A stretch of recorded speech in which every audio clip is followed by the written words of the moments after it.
சகரியாவின் புஸ்தகம் 10ஆம் அதிகாரம் 6ஆம் வசனம். நான் யூதா வம்சத்தாரை பலப்படுத்தி யோசேப்பு வம்சத்தாரை ரட்சித்து அவர்களை திரும்ப நிலைக்க பண்ணுவேன். அல்லேலூயா. நாம் ஆராதிக்கிற நம்முடைய ஆண்டவர் நம்முடைய வாழ்க்கையை திரும்ப கட்டி எழுப்புகிறவர், திரும்ப நிற்க பண்ணுகிறவர். ஆமென். ஹல்லேலூயா. நல்லா கவனிங்க. நம்ம சுத்தி இருக்கிற இந்த உலகம், மனுஷர்கள், இவர்களுக்கு பின்னாடி இருக்கிற அந்தகார வல்லமைகள் நம்ம கிட்ட ஒரு சின்ன மாற்றமும் சின்ன ஏற்றமும் தெரிஞ்சிட்டாலே அதை எப்படியாவது அடக்கணும், ஒடுக்கணும், ஒண்ணு இல்லாம ஆக்கணும் தான் நினைப்பாங்க. ஆனால் நம்மோடு கூட இருக்கிற ஆண்டவரோ வைராக்கிய வாஞ்சையா இருக்கிறபடினாலே என் ஜனத்தை நான் பலப்படுத்துவேன், என் ஜனத்தை நான் ரட்சிப்பேன், என் ஜனத்தை நான் திரும்ப நிலைக்க பண்ணுவேன். ஹல்லேலூயா, ஹல்லேலூயா. நல்லா கவனிங்க. ஆண்டவருக்கு இன்றைக்கும் ஏதேனிலே தன் பிள்ளைகளோடு இருந்த உறவை இழந்த வேதனை அதிகமாகவே இருக்குது. அல்லேலூயா. அதனாலதான் இப்படி பாரமுள்ள ஊழியர்களை எழுப்பி தேவனோடு உறவாடுகிற ஒரு லட்சக்கணக்கான கூட்டத்தை எழுப்பி ஆகவே வேண்டும் என்கிற ஏக்கத்தோடு தான் கர்த்தர் அதை செய்து கொண்டிருக்கிறார். இதை ஆவியானவர் நடத்தி கொண்டிருக்கிறார். அல்லேலூயா, அல்லேலூயா. நல்லா புரிந்து கொள்ளுங்க. நான் அடிக்கடி சொல்லுவேன், எந்த ஆசீர்வாதத்தை விட ஆவியானவர் தான் முக்கியம். சத்தமா சொல்லுங்க, யார் தான் முக்கியம்? யார் தான் முக்கியம்? ஆவியானவரை பெற்றுக்கொண்டும் அநேகர் செய்யற தப்பு என்ன தெரியுமா? இவங்க விருப்பத்துக்கு யாரை பயன்படுத்துறது. ஹலோ, இதாங்க சபையில் இன்னைக்கு டேஞ்சர். இந்த உலகத்துக்காக ஆவியானவரை பயன்படுத்துறவங்கள மாதிரி உண்மையில தேவனை துக்கப்படுத்துறவங்க யாருமே கிடையாது. அது அவர் நமக்கு கொடுக்கிற போடுகருப்பட்டி. இந்த உலக ஆசீர்வாதங்கள் என்கிறது அவர் கொடுக்கிற போடுகருப்பட்டி, எக்ஸ்ட்ராவா கொடுக்கிறது. சென்னை பாஷையில் சொல்லணும்னா கொசுறு. என்னது? சத்தமா சொல்லுங்க. நம்ம ஆட்களுக்கு விடுதலை உபவாச ஜெபம்னா அப்படி கூட்டம், அவ்வளவு கடனில் இருந்து விடுதலை கூட்டம்னு சொன்னா தொழில் முனைவோர் எல்லாம் திமுன்னு என்ன பண்ணிடுவாங்க. நல்ல வேலை, தூத்துக்குடி பரிசுத்தவான்களுக்காக நன்றி சொல்கிறேன். இத்தனை தேவ பிள்ளைகள் எழுப்பி இருக்கிறாங்க. ஐயா வந்த உடனே சொன்னாங்க, மழைனால இன்னும் கூட்டம் தடைப்பட்டு போச்சு, வருகிற நாட்களில் கூட்டத்தை பெருக பண்ண போகிறார், அதிகமான கூட்டங்களை கர்த்தர் கொண்டு வர போகிறார். இது அவருடைய தீர்க்க தரிசனமான வார்த்தை. ஏன்னா நீங்க அங்க வாசிக்கும் போதே ஆண்டவர் சொல்றார், அவனை திரும்ப எந்த அளவுக்கு நிலைக்க பண்ண வேண்டும். அவர் ஒவ்வொரு காரியமா பேசிட்டு 8ஆம் வசனத்துல சொல்றாரு பாருங்க. சகரியா 10:8, நான் அவர்களை பார்த்து கூட்டிக் கொள்ளுவேன், அவர்கள் பெருகி இருந்தது போலவே. ஹல்லேலூயா. அவர்கள் பெருகி இருந்தது போலவே பெருகி போவார்கள். தேவ பிள்ளையின் பெருக்கத்துல ஆண்டவர் ரொம்ப சந்தோஷப்படுவாருங்க. ஹல்லேலூயா. கொஞ்சம் தான் சத்தமா சொல்லுங்க. ஹல்லேலூயா, ஆமென். இந்த பகுதியில் பல காரியங்களை பரிசுத்த ஆவியானவர் இந்த சகரியா மூலம், இது சபைக்கு, சபையின் ஜனங்களுக்கு, தேசத்தில் இருக்கிற இஸ்ரவேல் ஜனத்துக்கு கர்த்தர் தம் ஜனத்துக்கு சொன்ன அற்புதமான வேத பகுதி. அவர் சொல்றார், உன்னை நான் பெருகி இருக்க பண்ணுவேன். எல்லாரும் சொல்லுங்க, எப்படி இருக்க பண்ணுவேன்? 107ஆம் சங்கீதத்தில் அவர் என்ன சொல்லுகிறார்? 107ஆம் சங்கீதத்தில் பின்பகுதிக்கு வாருங்கள். கடைசியில் அவர் பேசுகிற அந்த வார்த்தையை பாருங்க. அவர் சிறுமையும் எளிமையுமானவனை எடுத்து 41வது வசனம் பாருங்க. அவனை உயர்ந்த அடைக்கலத்தில் அவன் வம்சத்தை எப்படி ஆக்குகிறார்? எல்லாரும் சொல்லுங்க, சத்தமா சொல்லுங்க. ஆனால் ரொம்ப வேதனை என்னன்னா, இந்த கடைசி காலத்தில் தற்பிரியம் அதிகமாக பெருகிவிட்டபடினால நான், என் மனைவி, நான், என் கணவர், நான், என் பிள்ளைகள், என் பேர குழந்தைகள், என் காம்பவுண்டு, என் வீடு, என் வேலை. ஹலோ, ஆண்டவர் தன் ஜனம் பெருகி இருக்கணும்னே விரும்புகிறவர். எப்படி இருக்கணும்? சத்தமா சொல்லுங்க. நம்ம ஆண்டவர் பெருக்கத்தின் தேவன். என்ன தேவன்? ஹல்லேலூயா. அதனால தான் அன்றைக்கே மோசையின் மூலமா சொன்னால், நீங்கள் இப்பொழுது இருக்கிறதை பார்க்கலாம். அதை எல்லாரும் சொல்லுங்க பார்க்கலாம். நமக்கு இன்னது தேவை என்று அவர் திட்டம் பண்ணி வச்சிருக்கிறார். சிறியவனை எடுத்து எப்படி மாற்றி வைக்கிறாரா? ஹல்லேலூயா. எசேக்கியேல் 16:7 நான் அடிக்கடி சொல்லுகிற ஒரு முக்கியமான வார்த்தை. திருப்புங்கள், எசேக்கியேல் 16:7 பாருங்கள். உன்னை வயலின் பயிரை அநேகமாயிரமாய் பெருகும்படி, எல்லாரும் சொல்லுங்க, நான் எப்படி பெருகணும்? எல்லாரும் சொல்லுங்க, நான் எப்படி பெருகணும்? நான் எப்படி பெருகணும்? ஹல்லேலூயா, ஹல்லேலூயா. என்னுடைய 22 வயசுல ஒரு பாட்டு ஒன்று எழுதினேன். ஆமென். டி கொடுங்கம்மா. ஹல்லேலூயா. நான் சாதாரணமானவன் அல்ல, சர்வ வல்லவரின் பிள்ளை. சாத்தான் என்னை அணுக முடியாது, சாபம் என்னை தொடர முடியாது. எங்கும் வெற்றியே, எதிலும் வெற்றியே. இயேசு என்னில் இருப்பதால் எப்போதும் வெற்றியே. ஹல்லேலூயா. ஜெபித்து ஜெபித்து திட்டமிட்டு செயல்படுவேன். ஜெயமாக ஆண்டவருக்காக வாழ்வேன். துதித்து துதித்து தடுக்க வரும் சத்துருவின் தடைகள் எல்லாம் முறியடித்து முன்னேறுவேன். இன்றைக்கு இரவுல உங்க முன்னாடி நான் சாட்சியா சொல்ல முடியும்.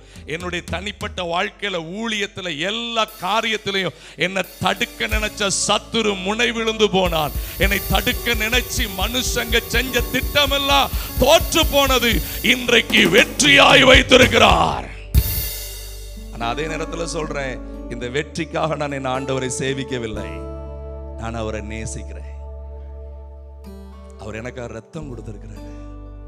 அந்த ரத்தத்துக்கு நான் ஒன்றும் திருப்பி கொடுக்க முடியாது. ஹல்லேலூயா. நான் என்ன செய்யலாம்? ஆண்டவரே, உங்க சித்தம் செய்ய என்னை ஒப்பு கொடுக்கிறேன்ப்பா. ஹல்லேலூயா, ஆமென். நான் சாதாரணமானவன் அல்ல, கைதட்டி, சர்வ வல்லவரின் பிள்ளை. சாத்தான் என்னை அணுக முடியாது, சாபம் என்னை தொடர முடியாது. நான் சாதாரணமானவன் அல்ல, சர்வ வல்லவரின் பிள்ளை.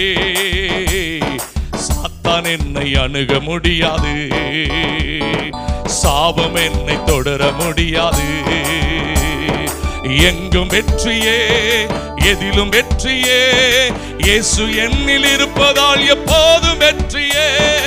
எங்கும் வெற்றியே, எதிலும் வெற்றியே. இயேசு என்னில் இருப்பதால் எப்போதும் வெற்றியே. நான் சாதாரணமானவன் அல்ல, சர்வ வல்லவரின் பிள்ளை.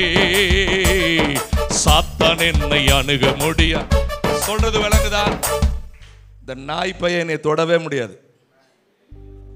ஹலோ, அதுவும் சமீபத்தில் தான் கண்டுபிடிச்சு, இது வேற தெருநாய். சாத்தான் யாரு? ஆனா நம்ம ஆட்கள் ரொம்ப எப்ப ஏதோ கட்டு இருக்கு, ஏதோ பிரச்சனை இருக்கு. நீங்க உபவாசம் போடுங்க, ஜெபம் பண்ணுங்க, கர்த்தருக்குள்ள வளருங்க. சாத்தானுடைய வல்லமை கொஞ்சம் இருக்குன்னு உணர்ந்துக்கிடுங்க. அவனுக்குரியது உங்ககிட்ட இல்லைன்னா உங்க மேல அவனுக்கு துளி கூட அதிகாரம் இல்லை. அல்லேலூயா, அல்லேலூயா. நீங்க அவருக்கு பிரியமா வாழ ஆரம்பிங்க. ஆண்டவர் இங்க என்ன சொல்றாரு? யோசேப்பின் புத்திரர், யூதாவின் வம்சத்தார். நமக்கு அந்த அடையாளம் வேணும். நம்மளை பார்க்கும்போது சும்மா சர்ச்சைக்கு வந்தவங்க, சும்மா ஜெபத்துக்கு வந்தவங்க இல்ல. நம்முடைய வாழ்க்கையை பார்க்கும்போது சாத்தானுக்கு தெரியணும், இது ஏதோ ஒரு ஜெபத்துக்கு. இன்னும் தெளிவா சொல்லட்டுமா? அடுத்தவங்க ஜெபத்துல குளிர்காயறது இல்லை இது. அல்லேலூயா. இது எழும்பும், ஜெபிக்கும். இது யூதராஜ சிங்கத்தினுடைய குட்டி. அல்லேலூயா, அல்லேலூயா, ஆமென். நல்லா புரிஞ்சுக்கிடுங்க. உங்களுக்கு இன்னொரு காரியத்தை நான் சொல்றேன். எப்போதுமே நீங்க ஜெயமா வாழணும்னா ஒன்றை புரிந்து கொள்ளுங்க, சாத்தானை தவிர இந்த பூமியில உங்களுக்கு எந்த எதிரியுமே கிடையாது. லட்சம் பேர் எழும்பலாம், அவங்க உங்க எதிரி கிடையாது. உன்னை காணாம ஆக்கிடுவேன் உன்னைய, அவங்கள சொல்லுங்க பிரைஸ் தி லார்ட், கர்த்தர் உங்களை ஆசீர்வதிக்கட்டும்னு சொல்லுங்க. அல்லேலூயா. உள்ளத்துல நீங்க இப்படி சொல்லணும், செஞ்சு பாரு. மோதுறது யார்ட்ட? மோதுறது யார்ட்ட? இப்படி சொல்லுங்க பார்க்கலாம். மனுஷனோட மோதுறதுக்கு ஒண்ணுன்னா சீப் இல்லை. நான் என்ன இல்லை, நம்ம ஆட்கள் சொல்லுவாங்க, பிரச்சனைக்கு போக மாட்டேன், ஆனா பிரச்சனை வந்துட்டு இந்த விஷயம் வந்தாலே நான் ரெண்டு விஷயம் சொல்லுவேங்க. சாத்தான் ஏன் தெரியுமா ரொம்ப அவன் கில்லாடி. பிரச்சனை எங்கெல்லாம் இருக்குதோ அங்க கர்த்தரும் இருக்க மாட்டாரு, சாத்தானும் இருக்க மாட்டான். நம்ம நினைப்போம் யார் இருக்கா, சாத்தான் ஏன் வேணும், நீங்க தான் சொல்லிட்டீல. பிரச்சனை வந்தா நான் என்ன பண்ண மாட்டேன், நம்ம ஆள் வாக்குறுதியில காப்பாத்திடுவாரு. அதனால இவங்கிட்ட நம்ம இருக்கணுங்கிற அவசியம். பிரச்சனை வந்துட்டா நீங்க பிரச்சனை பண்ண போயிட்டா கர்த்தருக்கு ஏற்கனவே அவர் சமாதானக்காரனர், அவர் அங்க என்ன பண்ண மாட்டார். அப்போ கர்த்தரும் இல்லாம சாத்தானும் இல்லாம ரெண்டும் ஒண்ணுக்கு ஒண்ணு அடிச்சு, அதனாலதான் கலாத்தியர்ல சொல்லி இருக்குது 5:15 நீங்கள் ஒருவரால் ஒருவர் அழியாதபடிக்கு ஒருத்தர் கடித்து பட்சிக்காதீங்க. இந்த விசுவாசி அவங்கள கடிக்கிறது, அந்த ஊழியர் இந்த ஊழியரை கடிக்கிறது, இந்த சர்ச்சை அந்த சர்ச்சை இங்க கடிக்க சாத்தானுக்கும் கொண்டாட்டம், ஆண்டவருக்கு வேதனை. அவர் பலப்படுத்த சொல்றாரு, அவர் உங்களை நான் திரும்ப நிலைக்க பண்ணுவேன் சொல்றாரு. திரும்ப எங்க தெரியுமா நிலைக்க பண்ண விரும்புறார்? நான் ஏற்கனவே சொன்னது போல ஏதேனில் இருந்த உறவு. எங்க இருந்த உறவு? எங்க இருந்த உறவு? நான் சமீபத்தில் நம்முடைய டிரான்ஸ்லேஷன்ஸ்ல இங்கிலீஷ்ல மெசேஜ் டிரான்ஸ்லேஷனை கொஞ்சம் 1ஆம் சங்கீதம் படிச்சேங்க. எனக்கு உண்மையிலே ஷாக்கா இருந்துச்சு. நீங்க அந்த இங்கிலீஷ்ல மெசேஜ் டிரான்ஸ்லேஷன்ல 1ஆம் சங்கீதத்தை படிச்சு பார்த்தீங்கன்னா ரொம்ப அழகா இருக்குது. துன்மார்க்கர் ஆலோசனையில நடக்காம, பாவியின் வழியில நிக்காம, பரியாசக்காரர் உட்கார இடத்துல உட்காராம, கர்த்தருடைய வேதத்துல இரவும் பகலும் தியானமா இருக்கிற மனுஷன் அவன் நீர்க்கால்கள் ஓரமாய். இந்த வார்த்தை வந்த உடனே அங்க என்ன தெரியுமா இருக்குது? they will be re-rooted in Eden அப்படின்னு இருக்குது. எங்க நம்மளை ரீரூட் பண்ணி வச்சிருக்கிறாரு? கொஞ்சம் ஆங்கிலம் தெரிஞ்ச பிள்ளைகளாம் வாயை திறந்து சொல்லுங்க, I am re-rooted in Eden. எங்க வச்சிருக்கிறாரு? ஏதேனில் இருக்கிற விருட்சம் எப்படி இருக்கும்? சத்தமா சொல்லுங்க. அதை கண்டுதான் மத்தவன் பொறாமப்படணும். இதை எதை கண்டு என்ன பண்ணக்கூடாது? இப்ப சொல்லுங்க, எனக்கு போட்டியாளரே பிறக்கல, எனக்கு போட்டியாளர் பிறக்கவே. ஹலோ, நம்ம மனுஷங்களோட தானே போட்டி போட்டு கிடக்கிறோம். அல்லேலூயா. படிக்கிறதோட போட்டி போடுது, வேலை பார்க்கறவங்களோட போட்டி போடுது, பணம் சம்பாதிக்கிறவன. யாரோடு நம்ம போட்டி போட வேண்டிய அவசியமே இல்லைங்க. நமக்கு முன்ன ஒருத்தர் நடந்து போகிறார். அவர் சொல்லுகிறார், நான் யூதா வம்சத்தாரை பலப்படுத்துவேன், யோசேப்பின் குடும்பத்தாரை நான் ரட்சிப்பேன், அவர்களை நான் திரும்ப நிலைக்க பண்ண போகிறேன். அவர்கள் முன்னே பெருகி இருந்தது போலவே எப்படி இருப்பார்கள்? பெருகி இருப்பார்கள்.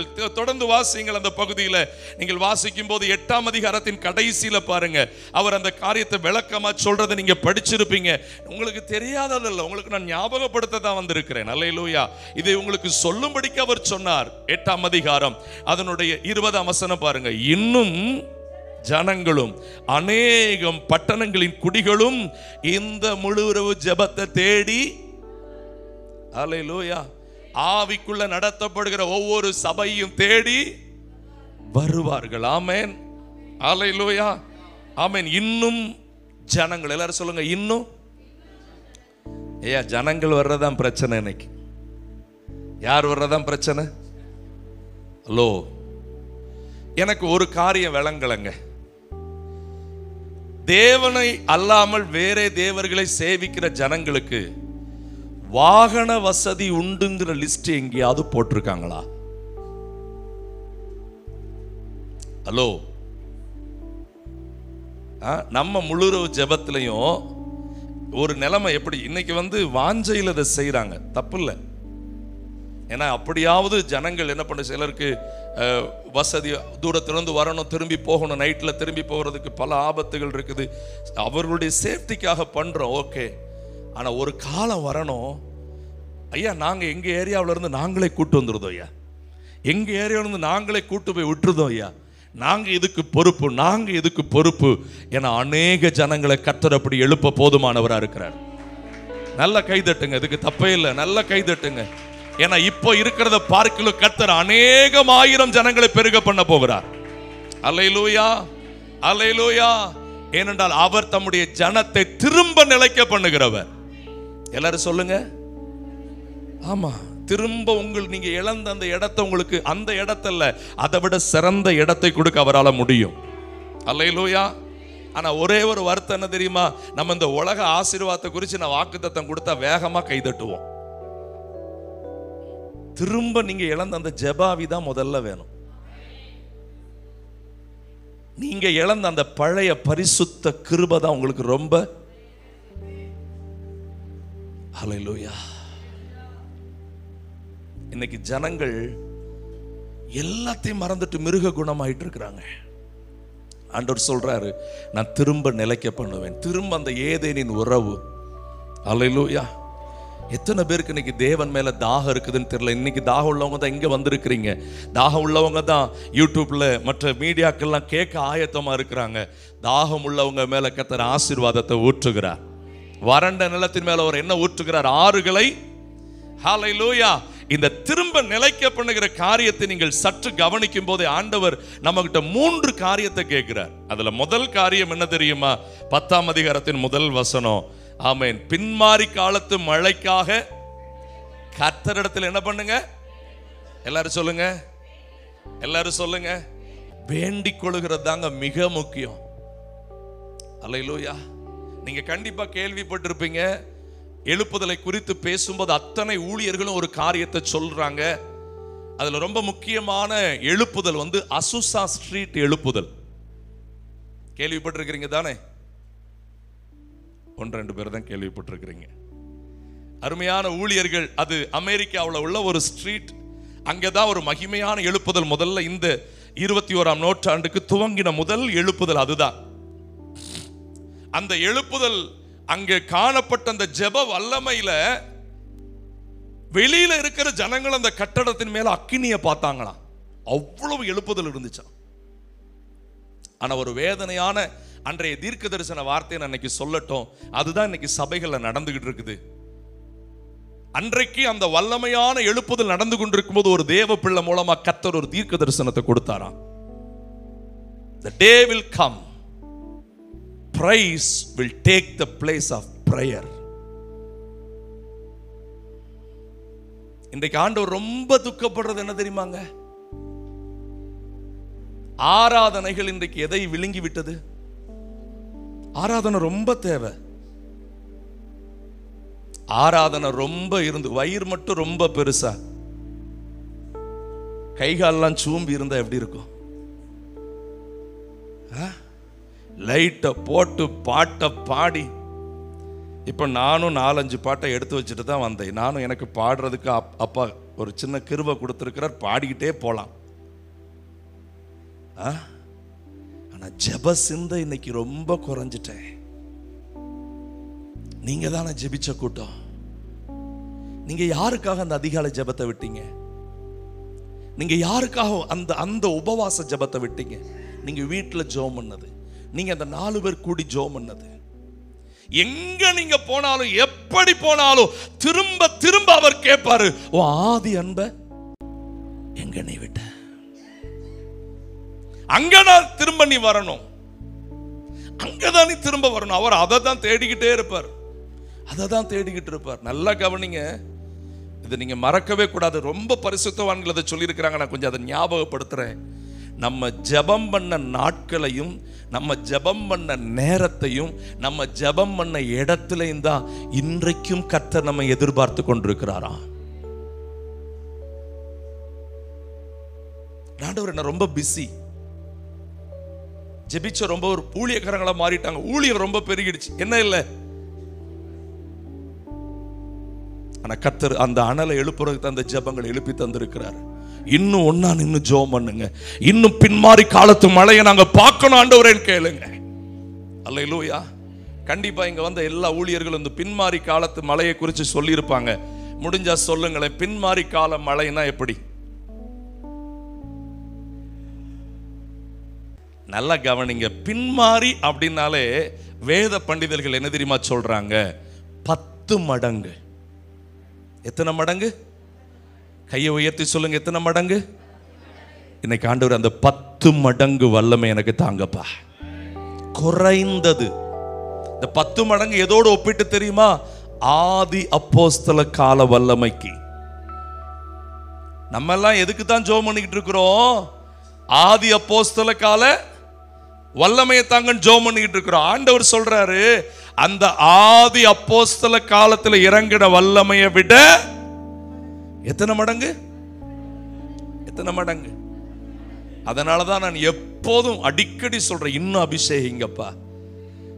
நம்முடைய அருமையான நம்முடைய தேசத்திற்கு கர்த்தர் தந்து தேவ சமூகத்தில் இன்றைக்கு டிஜிஎஸ் ஐயாவை எல்லா பரிசுத்தவான்களும் இன்னைக்கு நேசிக்கிறாங்க. நேசிக்கக்கூடியவங்க உண்மையிலே அவர்கள்ட்ட இருக்கிற பல காரியங்களை சொல்றது உண்டு. நான் அநேக விஷயங்களை அவங்ககிட்ட கற்றுக்கொண்டது உண்டு. அவங்க காலத்து ஊழியன் அல்ல, நான் அவங்க பேரன் வயசு. ஆனா அவர்களை குறித்து நான் கேட்ட ஒரு முக்கியமான காரியம் என்ன தெரியுமா? கேள்விப்பட்டது, கடைசியே அவர்கள் போன ஊழியம் ஆக்சுவலி ஆந்திரா பகுதின்னு சொன்னாங்க. கடைசி ஊழியம். அந்த கடைசி ஊழியத்திற்கு அவங்க போகும்போது கூட அவங்க ஜெபம் பண்ண ஜெபம் என்ன தெரியுமா? ஆண்டவரே, எனக்கு அபிஷேகம் தாங்கப்பா. எனக்கு என்ன தாங்கப்பா?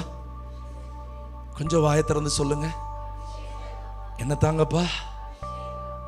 அன்னைக்கு ரொம்ப நான் அன்னைக்கே பெற்றுட்டேன். நான் அவ்வளவு நிரம்பிட்டேன். என்கிட்ட இந்த கிருபை இருக்கு, என்கிட்ட அந்த வரம் இருக்குது. ஆண்டவர் சொல்றாரு, இன்னைக்கு நான் இன்னொன்னு அபிஷேகிக்க விரும்புறேன். இன்றைக்கு நான் உன்னை இன்னும் புது எண்ணெயை நான் அபிஷேகம் பண்ண விரும்புகிறேன். உன்னை 10 மடங்கு சமர்த்தன மாத்தும்படி நான் விரும்புறேன். அல்லேலூயா. ஆண்டவர்ட்ட கேளுங்க, அந்த பின்மாறி காலத்து மழை. ஆனா ஒரு காரியம், இந்த பின்மாறி காலத்து மழைக்காக நம்ம வேண்டிக்கிடணும்னா நம்ம கிட்ட அவர் ஒரு 3 காரியத்தை கேட்கிறார். நீங்க அந்த 8ஆம் அதிகாரத்தை பார்த்தீங்கன்னாலே தெரியும். ஆமென். 8ஆம் அதிகாரம் 15ஆம் வசனம் பாருங்க. 8:15. இந்த வசனத்தை பார்க்கணும்னு சொன்னாலே கொஞ்சம் ஒரு மாதிரி இருக்கும். பைபிளை புரட்டி 8:15 பாருங்க. இந்நாட்களில் யூதாவுக்கும் எப்படி நினைச்சிருக்கிறாரு?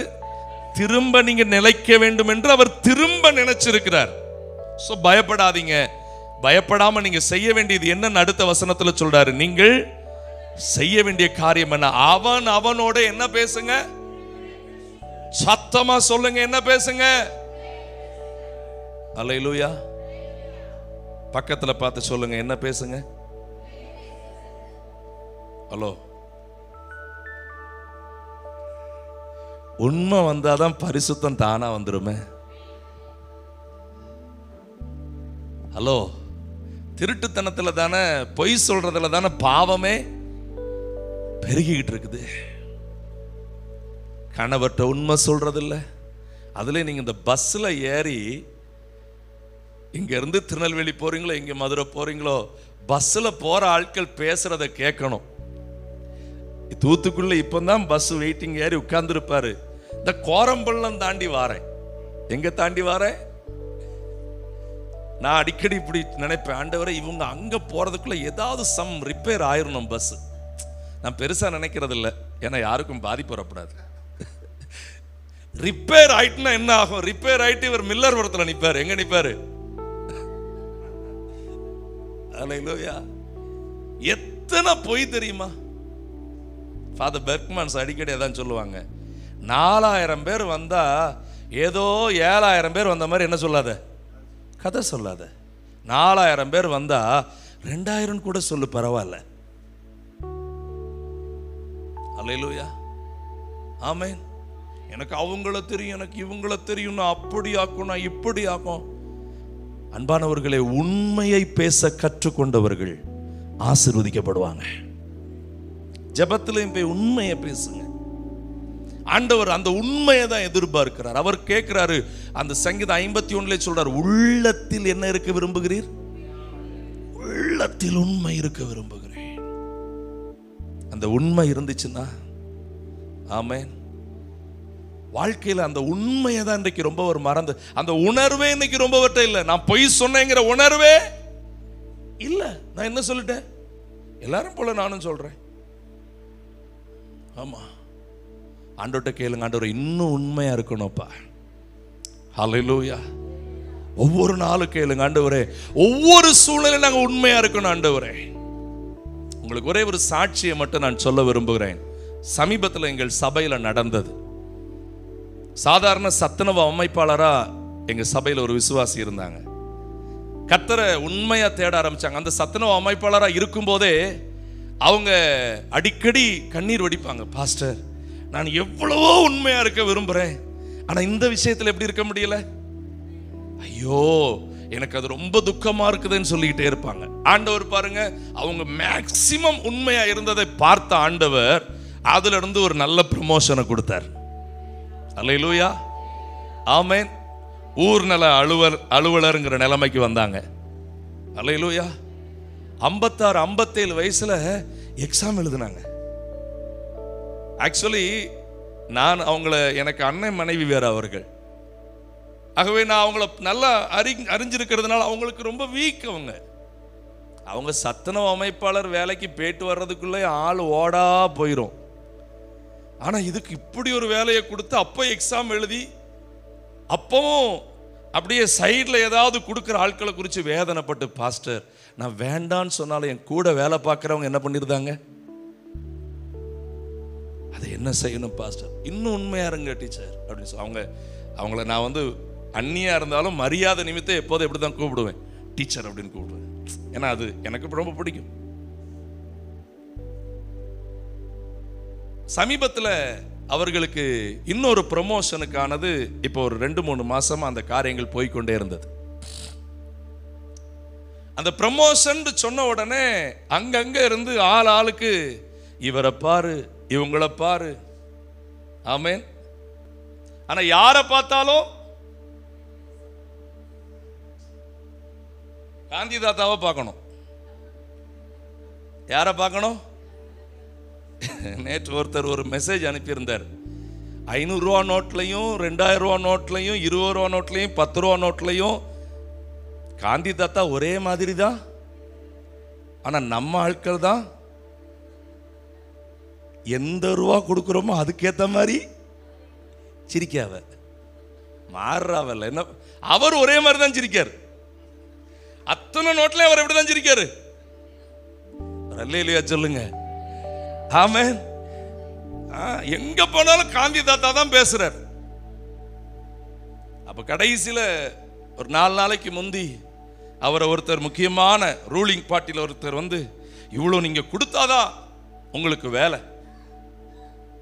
எங்க உள்ள ரொம்ப நொறுங்கிடுச்சு. ஆண்டவரே, இது நாங்க எதிர்பார்க்கவே இல்லையப்பா. ஆண்டவர் அவர்களுக்கு சொல்லும் போது பல வசனங்கள் கொடுத்தாரு. அப்போ ஒரு ரேமா வேர்ட் அவங்களுக்கு கர்த்தர் கொடுத்தார். அது உங்களுக்கும் பிரயோஜனமா இருக்குங்கிறதுனால தான் இந்த சாட்சியை சொல்றேன். உண்மையா இருக்கிறவங்களுக்கு இன்றைக்கும் கர்த்தர் பதில் செய்கிறார். 100க்கு 100 செய்கிறார். யாருங்க உண்மையா இருக்கா? அதெல்லாம் அவங்களா இல்லை, இவங்களா இல்லை, அந்த ஊழியக்காரரே இல்லை, அதெல்லாம் பேசாதீங்க. நீங்க உண்மையா? ஆண்டவர் அதை மட்டும்தான் பார்ப்பார். அதை மட்டும்தான் பார்ப்பார். ஆண்டவர் பாருங்க ரொம்ப அற்புதமா. இன்னைக்கு சாயங்காலம் நான் இங்க வரும் முன்னாடி என்னை சந்திக்க வந்தாங்க. அவங்க சொல்றாங்க, போஸ்டிங்கே இல்லாத ஒரு போஸ்ட் ஆண்டவர் ரெடி பண்ணி எனக்கு அந்த வேலையை கொடுத்திருக்கிறார். இப்போ 1 ரூபா செலவு இல்லை. அவங்க ஆபீசர்ஸ் எல்லாம் கேட்கிறாங்களா, மேல போய் யாரையாவது பார்த்துட்டு வந்தீங்களான்னு கேட்கிறாங்களா? மேல இருக்கிறவங்கள தான் பார்த்தோம். யாரை தான் பார்த்தோம்? அல்லேலூயா. உன்னதமானவரே, உயர் மறைவில் இருக்கிறவர், சர்வ வல்லவரின் நிழலில் தங்குவார். இது பரமசிலா கியமே. சர்வ வல்லவரின் அவங்களுக்கு மட்டும் இல்ல, இன்னைக்கு என் செய்தியை கேட்டுக்கொண்டிருக்கிற நீங்க உங்க அந்தரங்கத்துக்கு தெரியும், உங்க தனிப்பட்ட வாழ்க்கைக்கு தெரியும் எதுல நீங்க உண்மையா இருக்கணும்னு சொல்லி. அல்லேலூயா. ஆண்டவர்ட்ட கேளுங்க, என்னை இன்னும் உண்மையா மாத்துங்கப்பா. ஆமென். அல்லேலூயா. ஒவ்வொரு நாளும் தேவ சமூகத்தில் நின்று ஃபாதரையா பாடி எத்தனை பாட்டு பாடி இருக்கிறாரு. அதுல நான் ரொம்ப விரும்பி பாடுற பல பாட்டுல இது ஒண்ணு. காரைகள் நீங்கிட கைகள் கழுவி என் கர்த்தரை துதிக்கின்றே, பலிபீடத்தை சுற்றி சுற்றி நான் வாலம் வருகின்றே.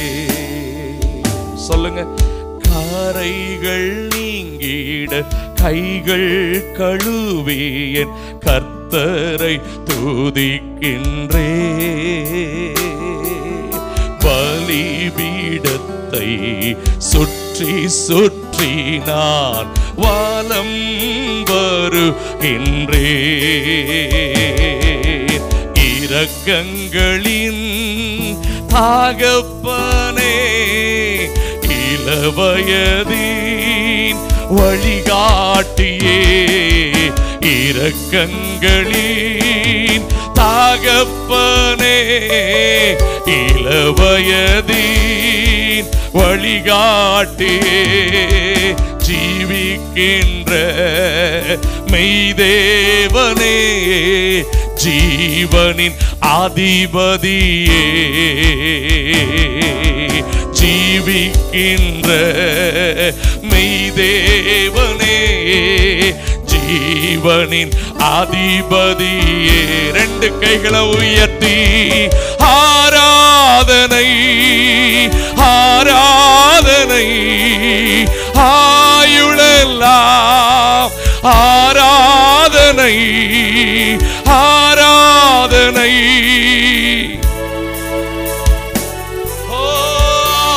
ஆயுளெல்லாம் ஆராதனை அன்பு கூர்வேன் ஆர்வமுடன் அர்ப்பணிப்பேன் ஆயுளெல்லாம். உங்களை டெடிகேட் பண்ணி நீங்க உண்மையா இருந்து பாருங்க. நான் உண்மையா தான் இருப்பேன். ரிட்டையர்டான ஒரு டீச்சர் நேற்று என்கிட்ட பேசிக்கிட்டு இருக்கும்போது அவங்க கூட வேலை பார்த்த ஒரு இஸ்லாமிய ஐயாவை குறித்து சொல்றாங்க. அவங்க எல்ஐசி போட்டிருந்தாங்களாம். எல்ஐசியில் காசு சேர்க்குறாங்க. அந்த காசுக்கு அவங்க என்ன போட்டு கொடுக்குறாங்க? பதில் சொல்லுங்க. அவர் அந்த ஃபுல் பிரீமியம் முடிச்ச பிறகு அந்த ஆபீசர்கிட்ட போய் சொல்றாரா, எங்க வேதத்துல வட்டி கொடுக்கவும் கூடாது, ஆகவே நான் கெட்டுன என் அமௌண்ட்டை மட்டும் கொடுங்க,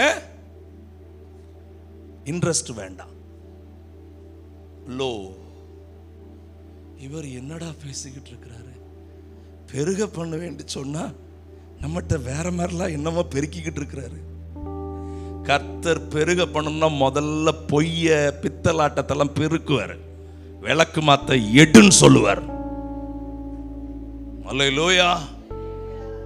இன்னைக்கு ரொம்ப அப்படி இல்லை. கர்த்தர் ஆசீர்வதிப்பார், கர்த்தர் பெருக பண்ணுவார். சும்மா கண்ணை மூடிட்டு கையை நீட்டிட்டாலாம் வராது. உங்க உள்ளத்துல உண்மை இருந்தா, வாழ்க்கையில உண்மை இருந்தா, தேவ ஆசீர்வாதம் பரிபூர்ணமா உண்டாயிருக்கும். அதை யாருமே தடுக்க முடியாது. அல்லேலூயா.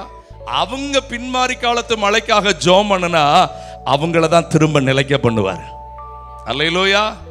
நான் திரும்ப நிலைக்க முடியலன்னு சொன்னா முதல்ல உண்மையா இருக்கிறீங்களான்னு பாருங்க. ரெண்டாவது அங்க என்ன சொல்லி இருக்குது? சகரியா 8ஆம் அதிகாரத்துல 16ஆம் வசனத்துல, உங்கள் வாசல்களில் சத்தியத்துக்கும் சமாதானத்துக்கும் ஏற்க என்ன தீருங்கள். ஹலோ, கவனிக்கிறீங்களா? இன்னைக்கு நியாயம் எங்க இருக்குதுன்னு கொஞ்சம் கேளுங்க. நியாயம் பேசிட்டா, உண்மையா சொல்லட்டுமா, இந்த அநியாயக்கார உலகத்துல அவன் பிரச்சனை பண்றான்னு சொல்றாங்க. என்ன பேசிட்டா? எதை மட்டும் பேசக்கூடாது, அந்த ரோட உருப்படியா சீக்கிரம் போடுங்கன்னு சொல்லிட்டா, ஹலோ, எதுவுமே பேசக்கூடாது. என்ன நடந்தாலும் எந்த அநியாயத்தையும் பார்த்துட்டு வாயை மூடிட்டு கையை கட்டிட்டு, ஆண்டவர் அப்படி இருக்க சொல்லவே இல்லை. அவர் எந்த இடத்துல வந்தாலும் ஐக்கியத்திற்கு ஏதுவாகவும் அதே நேரத்தில் சத்தியத்தின்படி என்ன பண்ணுங்க, நியாயம் தீருங்கள். ஒரு காரியத்தை பார்த்து நீங்களே ஒரு டிசைட் பண்ணிடாதீங்க, அந்த காரியத்தில் உண்மையான நியாய தீர்ப்பை கொடுங்க. இன்னைக்கு சத்தியத்துக்கும் சமாதானத்துக்கு ஏற்ற நியாய தீர்ப்புகள் இல்லாததுனால தான் அநேக இடத்துல பிரச்சனை. யோசித்து பாருங்க, ஜெபம் பண்ற எத்தனை பேர்ட்ட சத்தியமும் சமாதானமும் இருக்குது? வல்லமையா ஜெபம் பண்றாங்க, அப்படி இப்படிங்கிறாங்க. கர்த்தர் கேட்கிறார், நீ நியாயத்துல தான் நடக்கிறியா? அநேகர் அநியாயமும் செய்து கொண்டு, ஆண்டவர் எசேக்கியேல் தீர்க்கதரிசன புஸ்தகத்துல தான் ஜனத்தை குறித்து படுற அந்த வேதனையை எசேக்கியேல் 5ஆம் அதிகாரம் 7ஆம் வசனத்துல நீங்க பார்க்க முடியும். பல பகுதியில் இருக்குது. தன் ஜனத்தை குறித்து தான் அவர் சொல்றாரு. எசேக்கியேல் 5:7 பாருங்க. ம் ஆ ஆ ஆ ஆ இந்த அதிகரிக்கிறதுன்னு என்ன அர்த்தம் தெரியுமா? அவங்கள விட உங்க செயல்பாடு இன்னும் ரொம்ப மோசமானதா இருக்குது அப்படிங்கிறார். கீழே இன்னும் என்ன சொல்றாரு பாருங்க, வாசிங்க. அவர் சொல்ற வார்த்தை நீங்க கரெக்டா கவனிக்கணும். நீங்க நான் சொல்றபடி நடக்கிறது இல்ல, ஏன் நியாயங்களின்படி என்ன பண்றது இல்ல, ஆளாளுக்கு ஒரு நியாயம் கேட்டா எங்க சர்ச்சி இப்படித்தான், எங்க ஊழியம் இப்படித்தான். ஆண்டவர் சொல்றாரு எல்லாத்துலயும் நியாயம் ஒண்ணு இருக்குது. ஆண்டவர் என்ன சொல்றாரு அங்க, அவர் வேதனையா சொல்றாரு, என் கட்டளையின்படி நடக்கிறது இல்ல, என் நியாயத்தின்படி செய்யறது இல்ல. உங்களை சுற்றி இருக்கிற அவர் அவர் அவர் அவர் அவர் எந்த அளவுக்கு வேதனையில கேட்கிறாரு. உன் பக்கத்து வீட்டுல அந்நிய தெய்வத்தை வணங்குறவன் இருக்கிற உண்மை கூட வாங்கிட்டு இல்லையா? யோசித்து பாருங்க. நியாயம் என்ன பண்ண போய் பேசவே கூடாது. ஆண்டவர் சொல்ற நீ நியாயம் நீதி அதான் நடக்கணும். அல்லேலூயா. ஏன் தெரியுமாங்க? புலம்பலின் புஸ்தகத்துக்கு நீங்க வருவீங்கன்னா தெரியும். 4 அதிகாரம் புலம்பல், 4 அதிகாரம் 6 வசனத்தை வாசிங்க. புலம்பல் 4:6 கை செய்கை இல்லாமல் ஒரு நிமிஷத்துல கவிழ்க்கப்பட்ட சோதோமின் பாவத்துக்கு வந்த என் ஜனமாகிய குமாரத்தி அக்கிரமத்துக்கு வந்த தண்டனை ரட்சிக்கப்பட்ட கிருபை, அவ்வளவுதான், முடிஞ்சிட்டு. நீ என்னன்னாலும் செய், உனக்கு என்னவே வராது. 6 அடி இல்ல, 6000 அடி இல்ல, என்ன முடியாத பாட்டம்லெஸ் பிட் ஆகிய பாதாளம் உனக்கு காத்திருக்குது. இன்னைக்கு வேணா 10 பேர் 100 பேர் கையை தட்டி உனக்கு காணிக்க கொடுக்கலாம். ஆண்டவர் சொல்றார் சத்தியம் இல்லாம இன்னைக்கு என்ன சபைக்கு போயாச்சுன்னா, சபை எதற்குரியது? சத்தியத்துக்கு ஆதாரமானது. அன்பானவர்களே, சத்தியத்தின்படி நியாயம் தீர்க்காட்டா நம்ம ஜெபம் பண்ண முடியாது, ஜெபம் பண்ண கூடாது. அப்படிதான் சொல்றார். அவர் அதான் கேட்பார், மனுஷன் எதை பார்க்கிறான், கர்த்தர் எதை பார்க்கிறாரு? ஆமா, வெளியில நீ என்னெல்லாம் பண்ணுங்கிறத விட உன் வாழ்க்கை எப்படி இருந்துச்சு? நமக்கு ஜெபம் பண்ணும் போது இயேசு சொல்லி தந்ததை அந்தரங்கத்தில் பார்க்கிற உன் தகப்பன். அல்லேலூயா.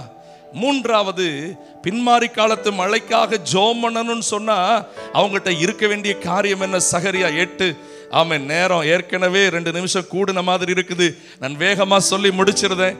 சகரியா 8ஆம் அதிகாரத்தில் நீங்கள் கவனிப்பீர்கள் என்றால், ஆமென், அந்த வார்த்தை நீங்கள் எழுதி கொள்ளுங்கள். 17ஆம் வசனத்தில், ஒருவனுக்கும் விரோதமா, பிறனுக்கு விரோதமா இருதயத்தில் என்ன நினைக்காம இருக்க கடவன். அன்பு ஐயா அக்கா பக்கத்துல பார்த்து சொல்லுங்க, இப்படி எத்தனை பேர் உங்க வீட்டு பக்கத்துல இருக்காங்க? முடிஞ்சா கேட்டு பாருங்களேன். ஹலோ, நீங்க கதை ரொம்ப கேட்டிருப்பீங்க தெரியுமா? நான் கண்டிப்பா ஊழியர்கள் இந்த கதை சொல்லியிருப்பாங்க. நண்டுகளை ஏற்றுமதி செய்யற ஒரு ஸ்தாபனத்துல எல்லா நாட்டு நண்டையும் வச்சிருந்தாங்களாம். மற்ற நாட்டு நண்டுகளுக்கெல்லாம் மூடி போட்டு வச்சிருந்தாங்களாம்.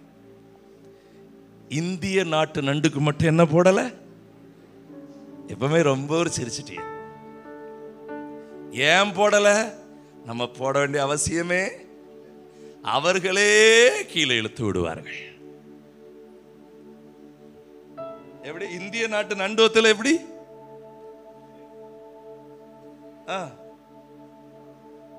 ஒண்ணு மேல வந்துச்சுன்னா 2 சேர்ந்து கீழே இழுத்துரும். உங்களுக்கு சிலருக்கு விளங்கலையோ, உங்களுக்கு நடந்துட்டு இருக்குல்ல இன்னைக்கு. அதுதான் கொஞ்சம் இந்த அக்கா ஜோம் பண்ணிட்டா அப்படியே போகும்போது, என்ன இன்னைக்கு வேற மாதிரி ஜோம் பண்ணல, என்ன என்ன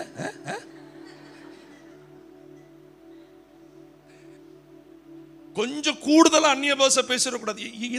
எப்போ நம்ம எப்பமில்லாம வந்துட்டு இருக்கிறோம், எத்தனை வருஷமா இவளுக்கு. ஹலோ, பரிசுத்தவான்கள் தீர்க்க தரிசனமா சொல்லிக்கிட்டு இருக்கிறது என்ன தெரியுமா? எழுப்புதல் காலத்துல அன்னோன் பீப்புளை வச்சுதான் கர்த்தர் ரிவைவலை கொண்டு வர போறாரு. அல்லேலூயா. வெல் நோன் பீப்புளை வச்சு கிடையாது. இவங்கள வச்சு வரும், அவங்கள வச்சு வரும். அதனாலதான் எல்லா ஆவிக்குரிய தகப்பன்மாரும் சரியான சத்தியத்தை சொல்றவங்க சொல்றாங்க, டிவியில பாக்குற எங்களை பார்த்துக்கிட்டு இருக்காதீங்க, உங்க ஜெபத்தை பண்ணுங்க, உங்க மூலம் தான் கர்த்தர் எழுப்புதலை கொண்டு வர போறாரு. யாரை பயன்படுத்துவார்னு தெரியாது. நீங்க உண்மையா இருங்க, நீங்க சத்தியம் சமாதானத்துக்கு நியாயம் செய்யுங்க, யாருக்கும் தீங்கு நினைக்காதீங்க. இதை சொல்லும் போது உண்மையிலே உள்ள அழுது, எங்க பார்த்தாலும் ஈவன் இன் புல்பிட்ஸ்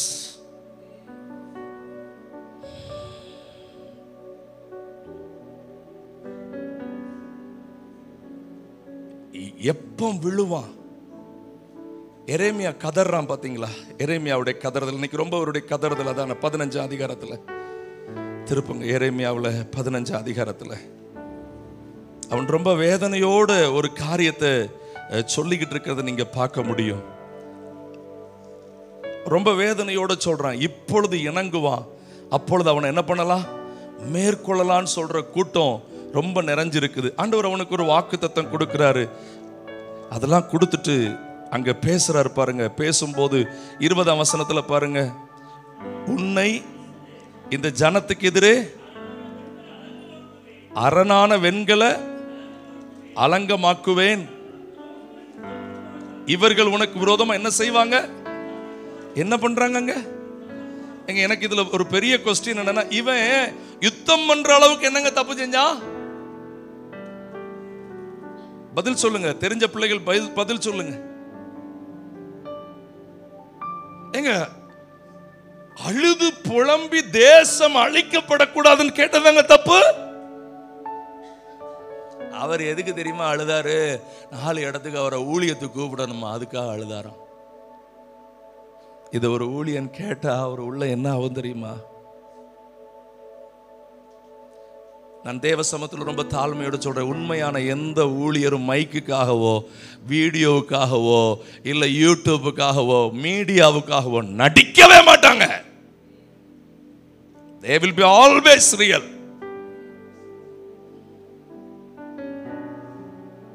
ஒரு விசுவாசி, ஒரு தேவ பிள்ளை நல்லா கர்த்தருக்குன்னு எழும்புனா சப்போர்ட் பண்ணுங்க. சப்போர்ட் பண்ண முடியாட்டா சைடுல போய் நின்னுக்கிடுங்க, குறுக்க நிக்காதீங்க. அடுத்தவங்களுக்கு நீங்க தீங்கு நினைச்சிட்டீங்களோ, நல்லா புரிஞ்சுக்கிடுங்க. சவுல் தாவீதுக்கு தீங்கு நினைச்சு 3 முறை எறிந்தான். எதை வச்சு? ஆனா உங்களுக்கு தெரியுமா, அவன் எறிந்த அதே ஈட்டில தான் கடைசி அவன். இன்றைக்கு நான் தைரியமாய் வசனத்தின்படி சொல்லுகிறேன், உங்களுக்கு யார் தீங்கு நினைச்சாலும் அவங்க மடிய போகிறது அதே தீங்குல நீங்க ஓடிக்கிட்டே இருங்க, நீங்க செஞ்சுக்கிட்டே இருங்க, நீங்க ஜெபம் பண்ணிக்கிட்டே இருங்க, நீங்க பின்மாறி காலத்து மழைக்காக ஏங்கி கேட்டுக்கிட்டே இருங்க. தீங்கு நினைக்கிறவங்க இருக்கட்டும். தீங்கு நினைச்சவன் தனக்கு நன்மைந்து அமலேக்கியர்களை விட்டு வச்சான். அந்த ஈட்டில கொடும் மரண வேதனையில கிடக்கும் போது அவனுடைய கழுத்தை அறுக்க கர்த்தர் அனுப்பினது யாரை தெரியும்? நல்லா கவனிக்கணும். ஏன்னா இதெல்லாம் இப்படி பிரசங்கம் எல்லாம் இன்னைக்கு பிடிக்காது. பிளஸிங் பிளஸிங் பிளஸிங் பிளஸிங் எங்க தெரியுமா வரும்? இந்த நீங்க செய்யுங்க, நீங்க படியில ஏறிங்க, அடுத்த மாடி வந்துடும் தானா. கீழே நின்று மாடியே வா, மாடியே உன்னை நான் பார்த்துட்டேன், மாடியே நான் ஏறின மாதிரி விசுவாசிக்கிறேன், அறிக்கை பண்றேன்லாம் நீ எங்க தான் நிக்கணும்? அவங்க உங்களை பார்த்து ஏமாறாதீங்க, ஒழுங்கா படியில ஏறுங்க. உத்தமமாய் நடக்கிறவர்களுக்கு நன்மை வழங்காது இரார். அல்லேலூயா. உங்களுடைய நீதி உங்கள் உத்தமத்தையும் பார்த்து சொல்வார், இது என்னுடைய பிள்ளை, இது என்னுடைய குடும்பம், இது என்னுடைய ஊழியன், இவனுக்கு விரோதமா தீங்கு நினைச்சியா? ஈட்டில கிடக்கிற சவுலை கொன்றவன் யார்? நீங்க பைபிள் தெரிஞ்ச பிள்ளைகள் தானே, அது எப்படி இருக்கும் கொஞ்சம் அதை இமேஜின் பண்ணி பாருங்க. நான் வேகமா முடிச்சிருந்தேன், 2 நிமிஷத்துல சீக்கிரமா முடிக்கிறேன். தான் கொல்ல நினைத்த தாவீதை, தான் கொல்ல நினைச்ச ஈட்டிய அதிலேயே கர்த்தர் இவனை போட்டு சாவு வர மாட்டேங்கி. இப்போ ஒருத்தன் வரணும், யார் வரணும்? அந்த அமலேக்கியன் யாரு? இவனுக்கு இஷ்டம் விட்டு வச்சார். கர்த்தருடைய வசனத்தை நிறைவேற்றுறது இவருக்கு கஷ்டம், இவருக்கு இஷ்டம் விட்டு வச்சாரு. பாருங்க, பெலிஸ்தியருக்கும் இஸ்ரவேலருக்கும் யுத்தம் நடக்கிற இடத்துல அமலேக்கியனுக்கு என்னங்க வேலை? ஏய், நீ தேவனுக்கு விரோதமா என்ன தீங்கு நினைச்சியோ அதுதான் உன் தலை மேல இறங்கும். இந்த சந்ததிக்கு இந்த சத்தியங்களை ஒழுங்கா சொல்லி கொடுத்தோம்னா இந்த சந்ததி பாவமே செய்யாது. வேதத்தில் எழுதப்பட்ட பிரகாரம் தான் எல்லாரும் சொல்லுங்க நடக்கும். இப்ப சொல்லலாம்ல, வேதத்தில் எழுதப்பட்ட பிரகாரம் தான். புதுசா பேசுற அந்த பிரசங்கம் இந்த பிரசங்கம்லாம் கேட்டு ஏமாந்து போயிடாதீங்க. திரும்ப நிலைக்க பண்ணணும் அப்படின்னா உண்மையா இருந்துதான் ஆகணும். பின்மாறி காலத்துக்கு ஜெபம் பண்ணி திரும்ப நிலைக்க பண்ணணும்னா சத்தியத்துக்கு சமாதானத்துக்கு ஏத்த மாதிரி தான் நியாயம் இருக்கணும். ஒருத்தனுக்கும் தீங்கு நினைக்க கூடாது. இந்த பின்மாறி காலத்து மழை மட்டும் கொண்டு வந்துடாது இந்த ஆசீர்வாதத்தை. 2 காரியம் இருக்குது, வாஸ்துட்டு மட்டும் முடிச்சிருங்க. ஆமென். சகரியால 10ஆம் அதிகாரத்துல நீங்கள் அங்க வாசிக்கும் போதே ரொம்ப தெளிவாய் ஆண்டவர் சொல்லுகிறார். 10ஆம் அதிகாரம் 3ஆம் வசனம் பாருங்க. 10:3 மெய்ப்பருக்கு விரோதமாய். எல்லாரும் சொல்லுங்க. இந்த மெய்ப்பர் வெறும் பாஸ்டர் மட்டும் இல்ல, leaders of nation, leaders of churches. இதுல தீர்க்கதரிசிகள் அடங்குவாங்க. அல்லேலூயா. கர்த்தரை கோவப்படுத்துற மாதிரி நடக்க கூடாது. ஆமென். எசேக்கியேல் 34 வீட்டில் போய் படிச்சுக்கிடுங்க. எரேமியா 23 படிச்சுக்கிடுங்க. மெய்ப்பர்கள் பண்ற தப்பு அதுதான். அல்லேலூயா. நான் 3வது உள்ள காரியத்தை சொல்லி முடிக்கிறேன். 3ஆம் வசனத்துல பாருங்க, கடாக்களை நான் என்ன பண்ணினேன்? தண்டித்தேன். எல்லாரும் சொல்லுங்க, எதை தண்டிச்சேன்? பின்மாறி காலத்து மழைக்கு தனி வாழ்க்கையில் இருக்க வேண்டிய 3 காரியத்தை முதல்ல சொன்னேன். நீங்க திரும்ப நிலைக்கணும் அப்படின்னா பின்மாறி காலத்து மழைக்கும் ஜெபம் பண்ணணும். மெய்ப்பர்களை சரியான ஆட்களை நிற்கிறதுக்கு நீங்க தான் என்ன பண்ணணும்? விடணும். அல்லேலூயா. நீங்க ஜெபம் பண்ணணும். நல்ல ஊழியர்களோட ஒட்டி இருக்கணும். அல்லேலூயா. அவங்ககிட்ட காணப்படுகிற தவறுகளுக்காக ஜெபம் பண்ணுங்க. அல்லேலூயா. ஆமென். இந்த கடாக்கள்னாலே நீங்க எசேக்கியேல் 34 நல்லா படிச்சிருப்பீங்க. கொழுத்த ஆடுகளுக்கும் இளைத்த ஆடுகளுக்கு என்ன பண்ணுவேன்? தான் மட்டும் நல்லா இருக்கணும், என் சர்ச்சில் நான் தான் மேலே, நான் மட்டும் இதை அனுபவிக்கணும். தயவு செய்து மற்ற நபர்களை அசட்டை பண்ணி, ஆமென், நான் பணக்காரன், இவன் ஏழை, நான் படித்தவன், இவன் படிக்காதவன், தயவு செய்து யாரை அற்பமாக நினைக்காதீங்க. மற்றவங்களை அற்பமாக நினைக்கிற அத்தனை பேரையும் அவர் என்ன பண்ணுவார்? தண்டிப்பார். மாறாக நீங்கள் எல்லாரையும் கனம் பண்ணீங்கன்னா உங்களை திரும்ப நிலைக்க பண்ணுவார். அல்லேலூயா. திரும்ப நிலைக்க பண்றதுக்கு 3 காரியம். பின்மாறி காலத்து மழைக்காக வேண்டிக் கொள்ளுங்க. சரியான மெய்ப்பருக்கு கீழே இருங்க. மெய்ப்பர்களுக்காக அதிகம் ஜெபம் பண்ணுங்க. நீங்கள் யாரையும் அசட்டையாய் நினைக்காதீங்க. உங்களை யாராவது அசட்டையா நினைச்சா கவலைப்படாதீங்க. கடாக்களை அவர் தண்டிப்பாரு. ஆனா பின்மாறி காலத்து மழைக்காக ஜெபம் பண்ணணும்னா உங்ககிட்ட இருக்க வேண்டிய தகுதி தான். உண்மையா இருங்க. 2வது, நியாயம் தீர்க்கிறதுல சமாதானத்துக்கு சத்தியத்துக்கு நியாயம் தீருங்க. யாருக்கும் தீங்கு நினைக்காதீங்க. எழுப்பி நிற்போம் ஆண்டவருடைய பாதத்துல.